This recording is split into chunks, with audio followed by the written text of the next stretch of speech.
Thursday to everybody. Primarily work today in an area that I'm hoping that we improve from last game, which was our red zone efficiency. We put a lot of work into that today, finalizing the game plan for Cal. On the injury side, just any changes would be Rasheem practiced today and looked good. Ajene practiced today and looked good. We'll see how that progresses tomorrow. Everybody else is status quo. With that, I'll answer any questions that you have.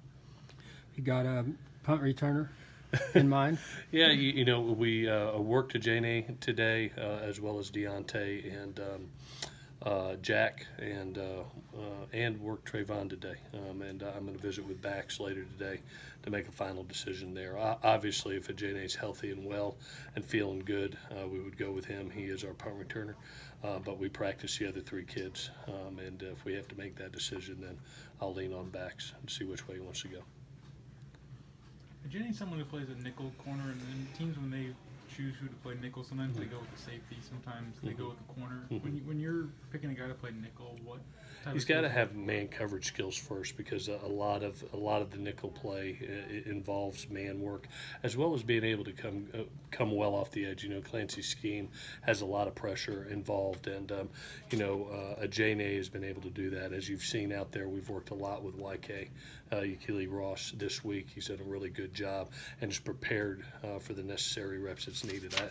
Even if Ajene goes, I don't know if he can go the whole game, so we'll see. But he looked very good today. We'll see how he feels tomorrow after a day of work, and then decide. Do you anticipate Chuma? I know he hasn't used the club in practice. Is that something that he might not use in the game? Yeah, it was to the point last week that the club was necessary just to be able to protect his hand and to eliminate some pain.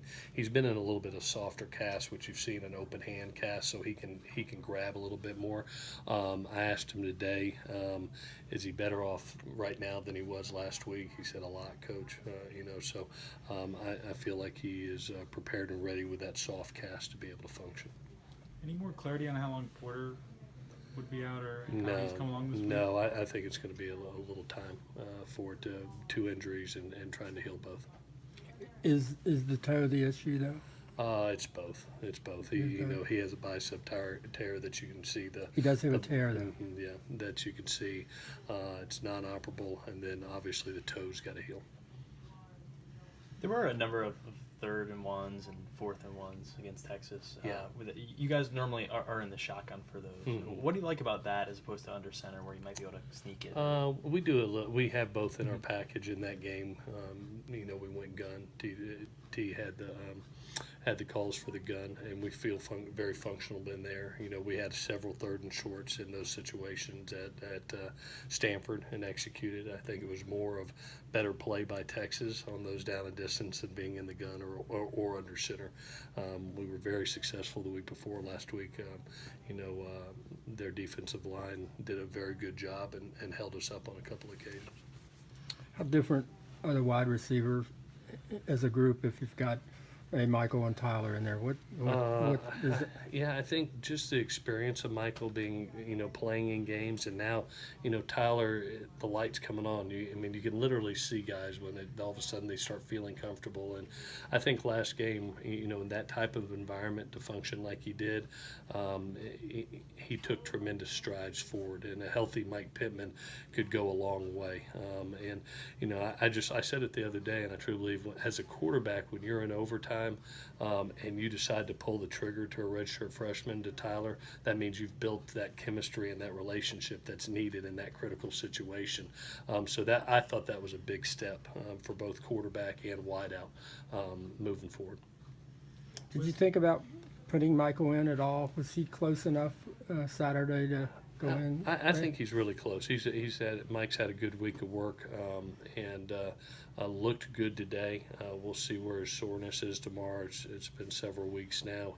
He looks healthy. I don't know if he's 100%, but he's really close to it. So I'll lean on the doctors as every injury. If they clear him, then we'll ask the player, how he feels, what he wants to do, and then make a decision there. But he's going to get cleared by the doctors first, and then decide how he's feeling. And he wants to go. I know that he's begging. Can Marlon go? Is Marlon close enough to go? Yeah. Marlon is in a good. He's practiced all week. He does not look like an issue. Doesn't is moving well. A matter of fact, and so I think he's really close, Dan, to being ready. I got a good feeling that he has a good chance of being cleared. Was Steven Mitchell able to do anything today? Stephen Mitchell was not. No. He is still the same. You might have talked about it a little bit earlier in the week, but just the first road test of the season. How was the team excited in that sense, and how are the freshmen kind of getting ready for their first big test? Yeah, we talked a lot about it in our team meeting today, about the attitude that you got to take on the road, that, it is a different environment. It is a different mindset. Usually, we preached last year and we're preaching in this year, what do? You pack your run game, you pack your run defense, you play great special teams and win the turnover battle. And that's usually your road plan. But there is a mentality that I think you have to take into that game to not let the outside distractions come in and you focus on executing a plan, whether that is a different stadium, a different locker room, crowd noise, getting on an airplane and traveling. Sometimes it's for the first time for some kids getting on a plane. So to eliminate all those distractions and just focus on what our job is to do, and that's to go try to win a big Pac-12 ball game, is what we visited on today as a team. With the uncertainty with the wide receivers, are you taking Randall Grimes with you? Yeah, we are. Yeah, he will travel with us this week. He's done some good work. We'll see where he is game time and where T wants to use him. But he has worked with us offensively this week and will travel, Scott.